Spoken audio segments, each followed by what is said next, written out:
Hey, okay, I'm back with another video.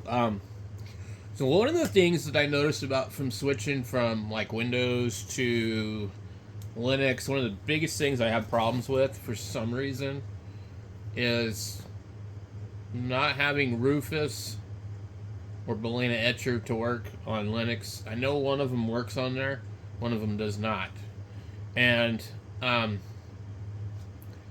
downloading and trying out different copies of Linux seems to be really problematic from a Linux computer already. I don't know why. I just struggle with it. The biggest thing for me that makes switching so difficult and daunting of an idea is that downloading things, installing things is just not the same as what you're used to in Windows. It's not really an exe file format or whatever. Um, so a lot of stuff I've struggled to get to work, like basic stuff that you would do in ham radio, like maybe JTDX, JS8 call, any of the FT8 formats, OBS Studio. Let's see, chirp. I've never got chirp to work. I don't. I've never been able to do that. Um, this computer here actually has. If I have two hard drives on it. They're both solid state. Just shut it down, and then what I do on this one is I just like hit the delete key or whatever it is once it starts to reboot. And come on. Now, one thing about Windows is it doesn't shut down right away all the time, which is annoying. So right now, physically the computer looks like it's off. And let's see if it is.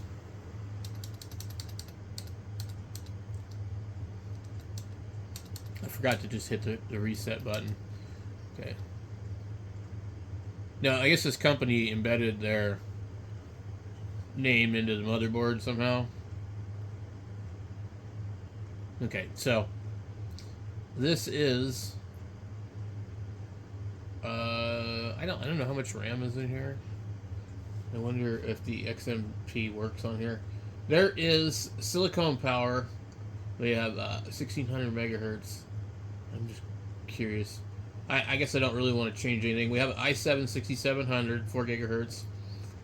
It's running at 4 gigahertz. We have 32 gigabytes of RAM. We have Windows solid state disk. I don't know why it says solid state on that. We have this one, and then we have a couple of other ones I use for storage. So I basically just go like this and click on it and save and exit. Click OK and boot it into Linux. And it's usually pretty quick. Doesn't usually take too long. It does have to go through that sequence again. Press delete or F2 to enter UEFI BIOS. Is it BIOS or BIOS? I corrected somebody a while ago, but then I watched a video today of a guy that supposedly was an engineer for Microsoft, and he said BIOS. I'm like, tomato. Is that how it goes? So, here's Linux here, and what I do like about Ubuntu is coming into here and you just click the corner and it shows you all the apps. So I got chirp on here, but I haven't been able to get it to work. I also I'm not sure what the hell I did with my cable. Here's another thing too. How am I supposed to program a radio like the TYT UVMD 380 or the Bofang 1701? Does chirp support the 1701? I'm pretty sure it doesn't. I mean, how am I supposed to program that radio?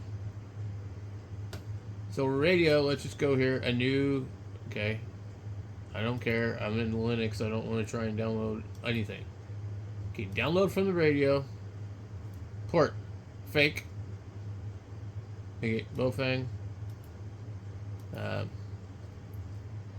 UB. So, where are we going to find the UB1701? How in the hell are we going to do that? Oh, we would have to like run some kind of virtual Windows within here. I mean, I can't imagine it running very well online. So, to completely ditch Windows, I mean, it's pretty damn hard to do when you think about it. So, let me see. We'll just like check out the Anytone.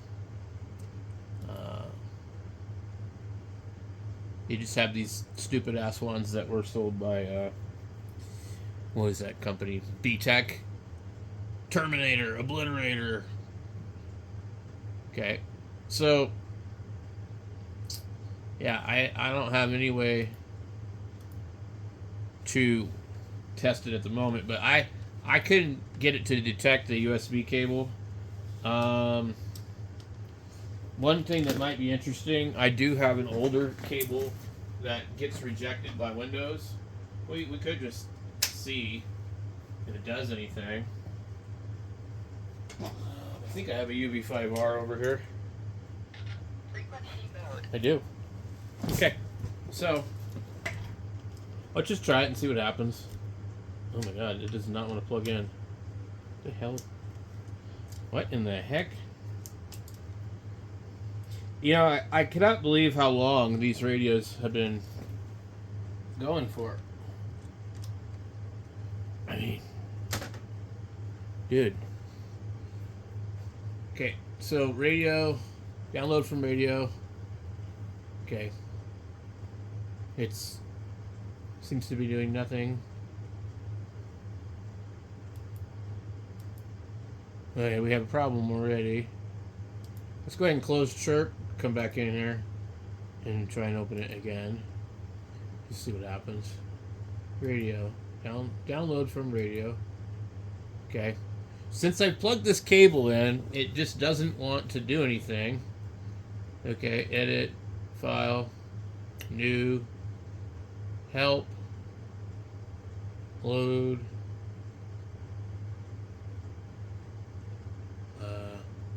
view. So it's not working at all. Okay, maybe if we unplug the radio, maybe will it do anything? Let's see. Or is this computer just doing something?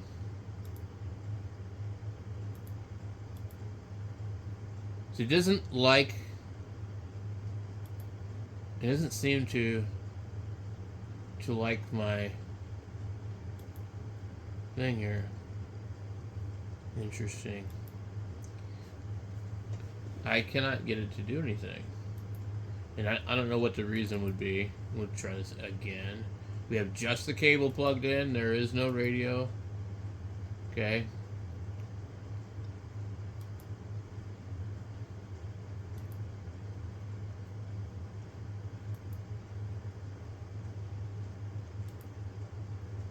No, that ain't gonna work. Edit. View. Help.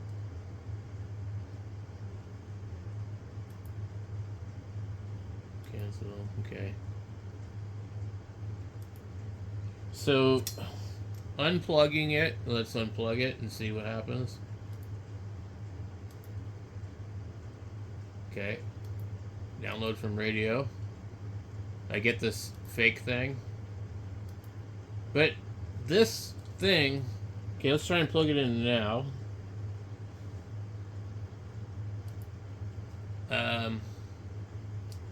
Then we'll grab my radio and turn it on. Okay, I don't know exactly how to figure this out in Linux, but let's just say maybe it's this one. And we'll go Bofang. And we'll go UB5R.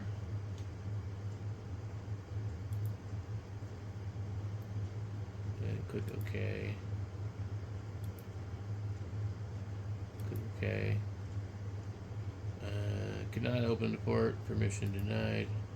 Okay.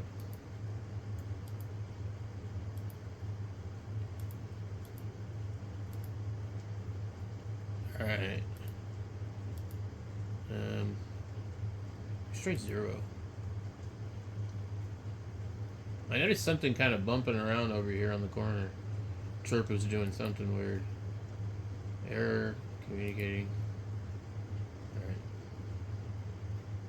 Alright.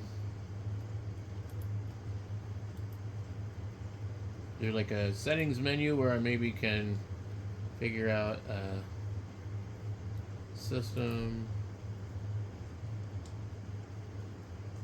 I don't know, man. Keyboard, mouse, touchpad, accessibility. See, this is why I don't get on with Linux, man. I just don't even know where to look, man. Okay, let's try.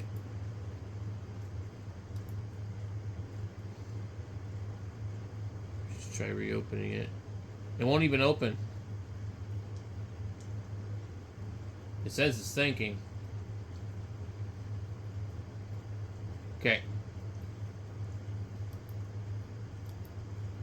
And then it gives me no option to do anything. So, I mean, what am I supposed to do? How am I supposed to get this to work? Okay? I mean, I don't need to program radios all the time, but at the same time, what would be the point of me using Linux if every time I needed to do something I had to go in and use a different computer or log into something else? To me, that's stupid.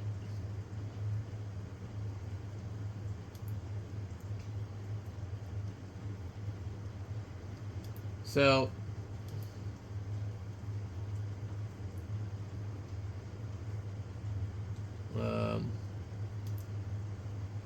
we can try it again, watch, and it won't do anything.